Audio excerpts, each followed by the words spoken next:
Before departing Washington, the US Secretary of Defense made it clear he has a message for Indo-Pacific partners, amid Washington's growing concerns about Chinese military buildup.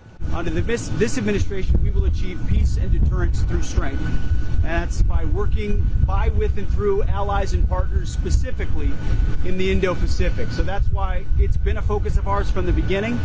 It will continue to be. We're going out to Singapore to hold a series of meetings to ensure that region understands America will be strong. The annual meeting has become the main forum for defence ministers to huddle on the world's most pressing issues. Secretary Hegseth's speech on Saturday, outlining the Trump administration's approach to the region, will be closely watched. Eli Ratner was the former Assistant Secretary of Defense for Indo-Pacific Security Affairs in the Biden administration and author of a new article in Foreign Affairs magazine, The Case for the Pacific Defense Pact.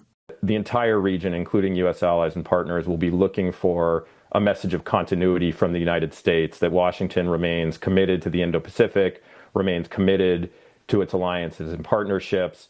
And the jury is still out on what exact message Secretary Hegseth will deliver on this.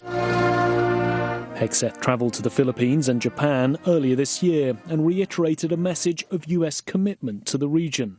On this trip, Dr. Ratner expects Secretary Hegseth to push partners to do more to counter China, and is himself calling for major security allies, Australia, Japan and the Philippines, to create a collective defence pact with the US.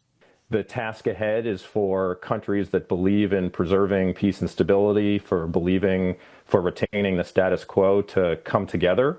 And we have been doing that with allies and partners in a more informal capacity.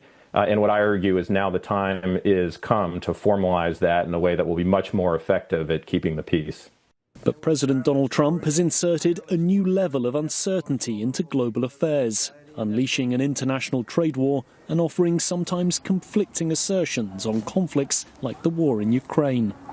As such, Hegseth will likely need to achieve a balancing act in Singapore of shoring up confidence in the US while also asserting pressure on partners to step up efforts against Beijing. Nick Harper, CNA, Washington.